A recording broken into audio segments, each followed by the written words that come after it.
agravó la condena en perjuicios contra el procesado al obligarle al pago de 75 en lugar de 20 salarios mínimos mensuales legales vigentes, situación ante la cual la Corte dejó sin efectos esa decisión y ordenó el pago de la primera condena, es decir, 20 salarios.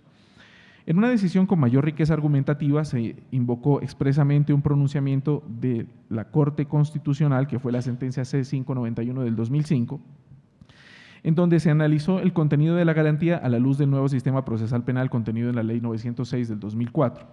En esta decisión, la Corte Suprema consideró que al amparo del nuevo procedimiento era legítima la aplicación del contenido de la garantía a toda decisión que pudiera afectar la situación del apelante único, con lo que se incluyó que en ella la condena por indemnización de perjuicios, que en adelante tampoco podría ser modificada por la segunda instancia, es decir, ahí hay una variación jurisprudencial. Para la Corte, esta nueva interpretación se encuentra justificada también en razón a la limitación que los sistemas acusatorios imponen al juez de segunda instancia, pues sus decisiones quedan enmarcadas respecto de lo decidido por el acuo para evitar que aquel tome decisiones que sorprendan a las partes en contienda y que las mismas resulten en conflicto con el principio de congruencia. Además, en dicha decisión, la Corte Suprema consideró que esa comprensión de la figura analizada realizaba de mejor manera los derechos de las víctimas, pues si ellas eran apelantes únicos, su situación no se vería afectada, en tanto ahora la protección no solo se refiere a la pena, sino a sus eventuales intereses de reparación. De igual modo, concluyó esta corporación que en virtud del principio de favorabilidad, esta nueva hermenéutica del principio se debía hacer extensiva a los eventos acaecidos durante la vigencia de la Ley 600 del año 2000. Finalmente, en esta decisión la Corte adujo que la imposición de la inhabilitación para el desempeño de derechos y funciones públicas de forma intemporal para el condenado no afecta la garantía de la no reformatio impellos si ello no se expresaba en la sentencia de primera instancia, sino en la de segunda instancia, puesto que tal sanción opera de pleno derecho por mandato del artículo 122 constitucional. Es decir que, básicamente, si el juez de primera instancia omitía pronunciarse expresamente sobre esa modalidad de condena, lo podía hacer tranquilamente el juez de segunda instancia de manera oficiosa sin afectar con ello la garantía que estamos comentando, porque, según la Corte, ello opera de pleno derecho.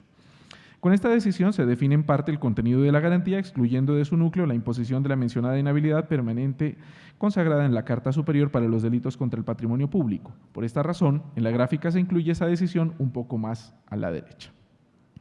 Luego, el criterio de la Corte se reiteraría en pronunciamiento de mayo de 2012, en donde, pese a la falta de argumentación suficiente del casacionista, el alto tribunal advirtió que se estaba conculcando la garantía comentada en razón a que en la primera instancia no se impuso condena por indemnización de perjuicios contra el procesado, mientras que el Tribunal Superior sí lo hizo en el trámite de la alzada cuando el condenado era apelante único. En este evento, la Corte reiteró su postura para señalar que esa es una forma de afectar la garantía a la no reforma peyorativa, por lo que casó oficiosamente la sentencia para revocar esa parte de la condena. Se grafica entonces esa decisión al extremo izquierdo en razón a que la protección de esta garantía es muy fuerte, aún en contra de los derechos de las víctimas. En el año 2014, el criterio se afianza, pues en virtud de la garantía a la reforma peyorativa, la Corte omitió ajustar al derecho un error cometido por parte del Tribunal de Segunda Instancia en el que impuso la pena de inhabilitación de derechos y funciones públicas a un condenado por el término de 51 meses, cuando el mínimo de esa pena debía ser de 60 meses. Por ello, ustedes ven esa decisión graficada al margen izquierdo de la tabla. En una decisión posterior, la Corte emitió un interesante pronunciamiento, estamos hablando ya de la decisión con radicado 43436, en el que conoció de un caso donde por vía de apelación presentada solo por el condenado para obtener la rebaja de su pena, el Tribunal Superior de Bogotá decidió declarar la nulidad de lo actuado a partir de la aprobación del preacuerdo en razón a que consideró que dicho mecanismo de determinación anticipada contenía dos beneficios a su favor. Como se sabe, es limitación propia del sistema penal acusatorio que por vía de preacuerdo solo se puede obtener un beneficio. Al considerar que dicho mecanismo de determinación anticipada contenía dos beneficios a su favor, sin reparar en que uno de ellos, que fue una eliminación de un agravante, se hizo por petición de la Fiscalía General para no afectar la garantía al non bis in idem y no como parte de la negociación con la defensa. En ese momento, la Corte estimó que la nulidad decretada por el tribunal comportó una violación a la no reformatio impellos, pues, ojo con esto, obligó al procesado a celebrar un nuevo preacuerdo en peores condiciones que las anteriores, en términos menos favorables, por lo que casó esta decisión para, en su lugar, dejar en firme el primer preacuerdo. Aquí, nuevamente, la Corte mantiene a ultranza la protección de la garantía analizada, por lo que ustedes la encuentran graficada hacia la izquierda. Se reitera esta línea luego en pronunciamientos con radicación 45.736 y 46.785. Con posterioridad, ya en el 2015, la Corte sostuvo que para preservar la garantía de la no reformatio impellos ni siquiera le es permitido como tribunal de casación, ojo con esto, modificar los delitos por los cuales fue condenado el apelante único, aunque esa modificación no afecte la pena, por cuanto de ese cambio de denominación se podrían extraer otras consecuencias nocivas para el procesado, como la imposibilidad de acceder a subrogados u otros beneficios penales. Este caso era bastante complejo por cuanto el Tribunal Superior de Villavicencio había condenado en primera instancia por privación ilegal de la libertad a unas personas por hechos que eran constitutivos de secuestro, pero a pesar de ello la Corte mantuvo la garantía a la no reforma peyorativa, limitándose a hacer solo un llamado de atención a la Fiscalía para que también ejerza su recurso de alzada en estos eventos cuando ello sea necesario. Bueno, por limitaciones del tiempo, entonces, voy a permitirme presentar algunas consideraciones, algunas conclusiones ya de este corto recuento jurisprudencial. Podemos decir entonces que de la jurisprudencia de la Corte revisada se extraen algunos rasgos fundamentales de esta figura. Primero, el desarrollo de la garantía de la no reforma peyorativa ha sido relativamente pacífica en punto de la agravación de las penas, dando primacía en todos los casos a esta frente al principio de legalidad. Por ello, implica la imposibilidad de incrementar las penas de prisión, multa y accesorias, pues la Corte no ha hecho diferencia de trato respecto de ninguna de ellas.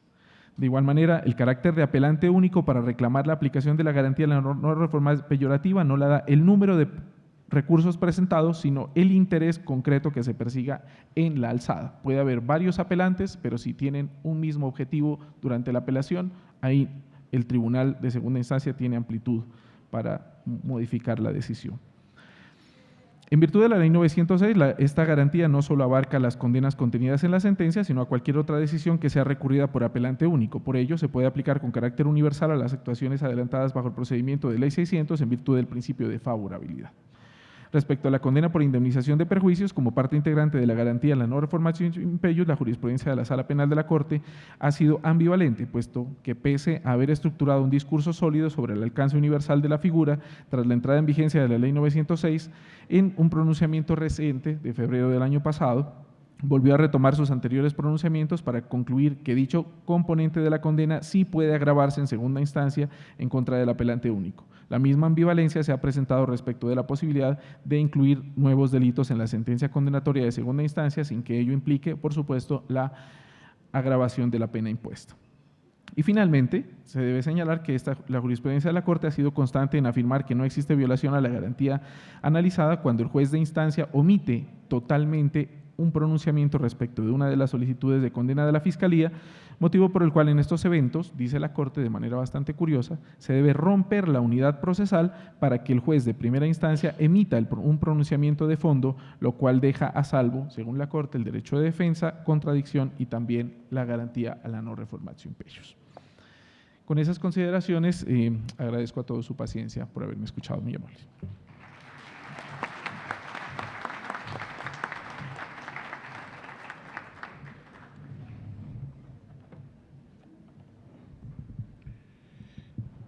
Y para cerrar esta mesa de justicia, constitucionalismo y derecho penal, invitamos al doctor Juan Carlos Lagos Mora, docente de nuestra Casa de Estudios, quien disertará acerca del precedente constitucional, derecho penal y sociedad. Recibámoslo con un fuerte aplauso, por favor.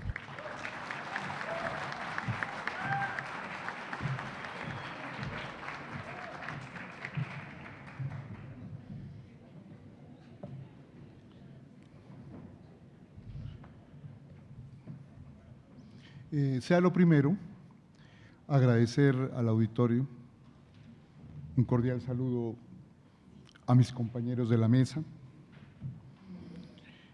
y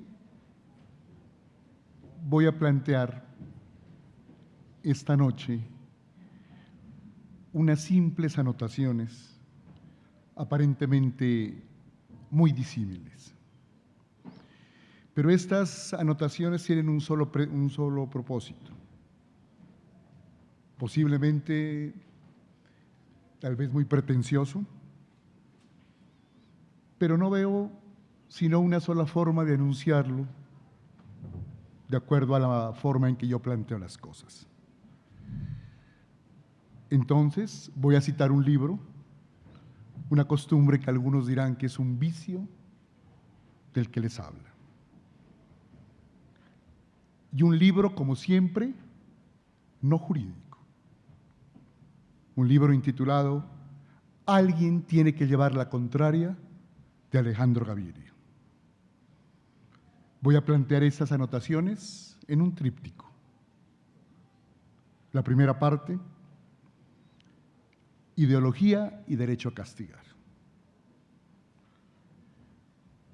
Toda sociedad posee y maneja órganos de control social, formales y no formales.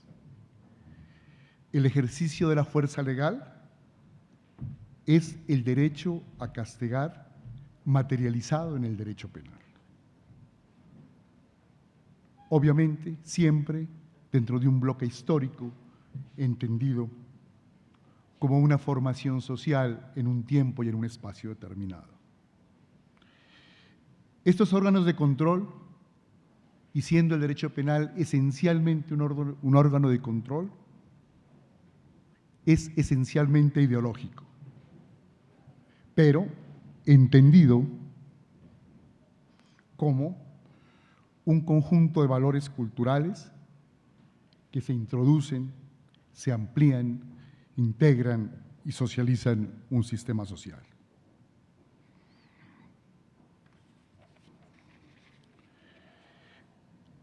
Necesariamente, este fenómeno del derecho penal y sociedad tiene también una categoría histórica. La historia de la cultura jurídica, entendida como un conjunto de técnicas de exposición, técnicas de interpretación de los teóricos y de los prácticos del derecho, junto con la ideología.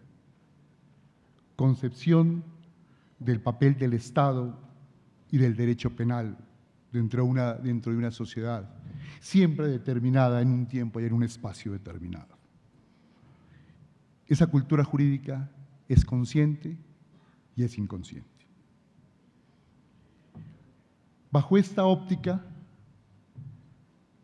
si el derecho y el derecho penal es ideología, siempre debemos partir como una concepción del mundo. En unas preguntas que quisiera denominar las socráticas: ¿por qué castigar? ¿Cómo castigar? ¿Cuándo castigar? ¿Y quién define cómo castigar? Ese planteamiento es del maestro Ferrajoli.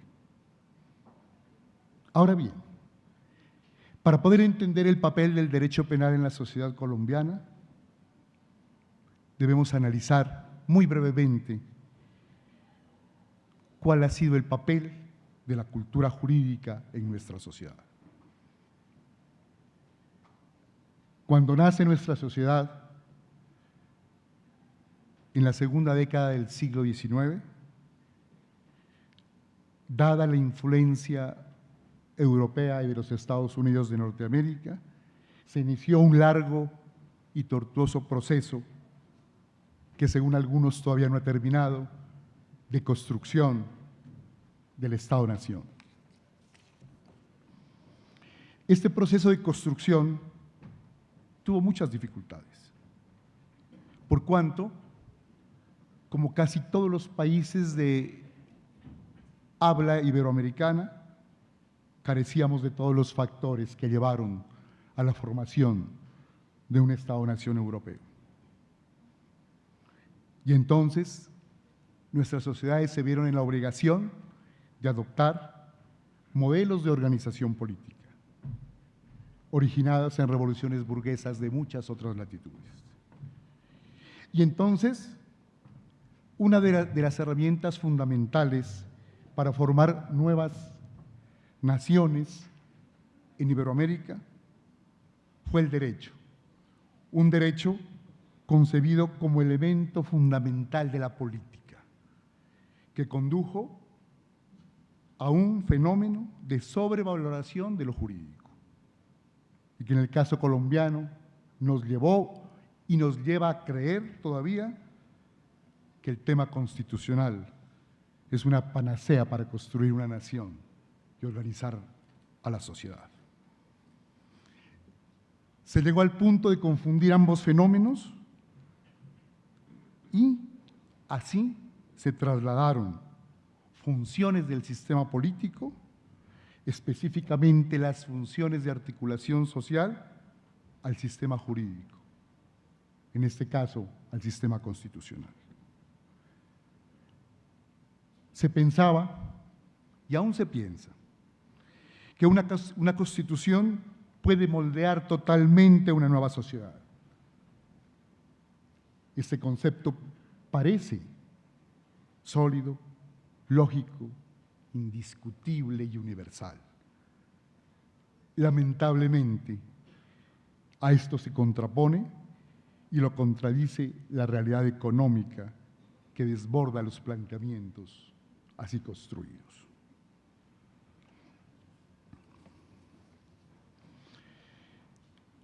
Alejandro Gaviria, en el texto citado, nos dice: las reformas legales cambian los incentivos, pero no cambian las normas sociales, la cultura. Por lo tanto, los efectos de las reformas legales son con frecuencia inferiores a los presupuestados. La segunda parte, un tema penal. Nuestro sistema penal carece de soportes empíricos, base científica, de una política criminal. Nuestra política criminal, ¿a qué se ha reducido? A ser más represiva, aumento de la criminalización y a la carcelación. La ley penal colombiana es hipertrofiada, cubre casi todas las actividades sociales y casi todas las actividades cotidianas. ¿Cómo es el proceso de construcción o de diseño de nuestra ley penal colombiana? Se tipifican delitos, muchas veces sin daño material y sin daño real a los bienes jurídicos fundamentales para nuestra sociedad. Nos enfrentamos ante un fenómeno que viene desde hace muchísimo tiempo, dada el conflicto de la sociedad colombiana, que inclusive me atrevería a decir que no es una sociedad colombiana en crisis, sino una sociedad colombiana enferma. Y para eso, ¿a qué recurrimos? A una elaboración precipitada de la ley penal. Y esa elaboración precipitada de la ley penal va unida a un fenómeno absolutamente perverso de nuestro sistema jurídico penal colombiano. La copia acrítica de instituciones jurídico-penales extranjeras. ¿Qué quiero decir esto? La copia per se no es ni buena ni mala. ¿Cuándo es buena para una sociedad? Cuando la copia de las instituciones jurídicas, la copia de concepciones jurídico-penales vienen acompañadas de una reflexión intelectual, de una reflexión crítica, de una reflexión ponderada y sobre todo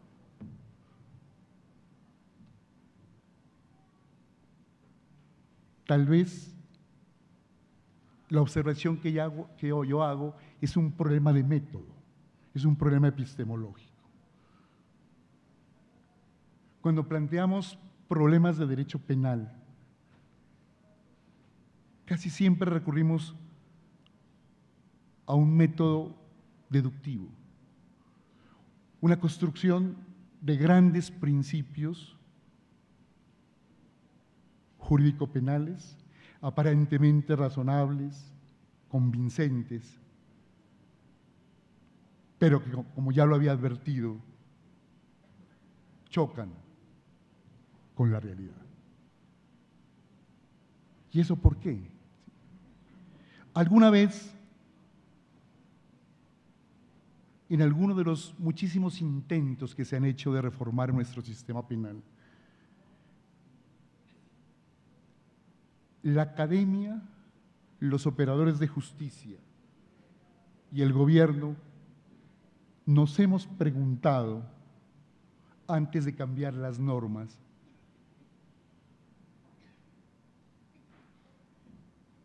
¿qué somos? ¿Qué recursos humanos tenemos? ¿Cuál es nuestra cultura? ¿Cuál es nuestra concepción del derecho a castigar? ¿Qué es lo que necesitamos? No hacemos ese pequeño ejercicio intelectual. Simplemente copiamos y vemos aspectos que aparentemente son la panacea.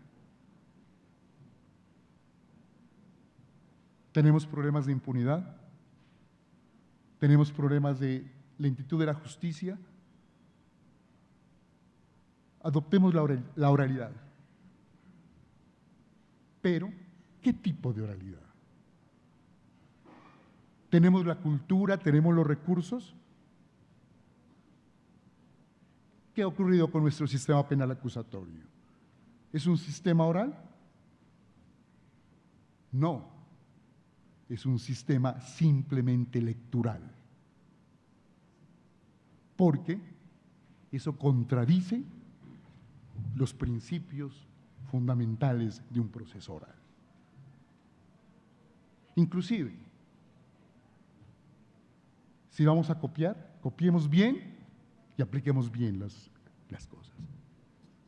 Pero siempre teniendo en cuenta, siempre pensando a quiénes vamos a aplicar la ley penal y qué queremos hacer con la ley penal. Nuestro sistema penal adolece de una pérdida de independencia. Hay una intromisión absolutamente indebida de los medios de comunicación en la aplicación de la ley. Justicia penal mediática, justicia penal visceral. El derecho penal en nuestra sociedad es prima ratio, primera razón para cualquier conflicto. Ahora bien,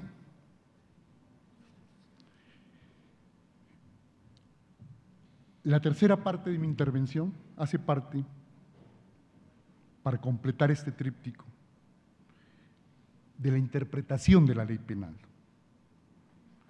¿Esto a qué nos lleva? Precedente constitucional y derecho penal, o decisiones mejor de la Corte Constitucional y derecho penal. No voy a referirme a los aportes que ha hecho la Corte Constitucional en sentencias de constitucionalidad y en sentencias de tutela, que obviamente han ampliado el espectro del garantismo penal y que es absolutamente obligatorio reconocerlos. Si no me refiero al problema de la política criminal en Colombia. Desde la Constitución de 1991, dos aspectos han cambiado con relación a la política criminal. De una parte, se ha descentrado, no hay un órgano estatal responsable de controlarla, y de otra, la diferencia entre hacedores y aplicadores de la política criminal no es clara, se hizo difusa.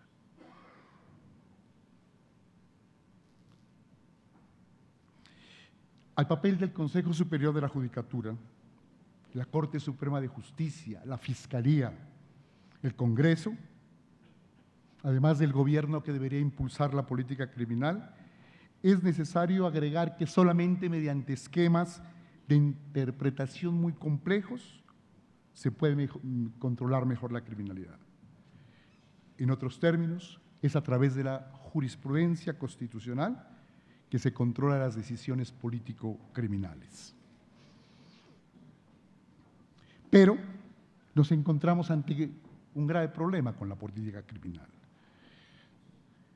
Muchas veces se ha apelado a mecanismos propios de la democracia participativa para instaurar cambios penales legales.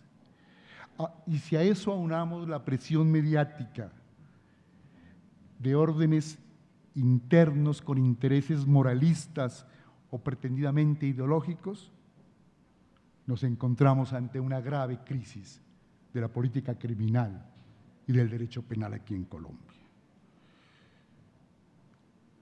Sumémosle a esto la ineficacia de la Fiscalía, que en su papel de hacer y aplicar la política criminal se ha visto influida por intereses de orden internacional, ajenos al debate racional y crítico de una parte y de otra, al convertir a la justicia penal en un show para los medios de comunicación. Como no existe un supuesto empírico científico para definir e implementar una verdadera política criminal,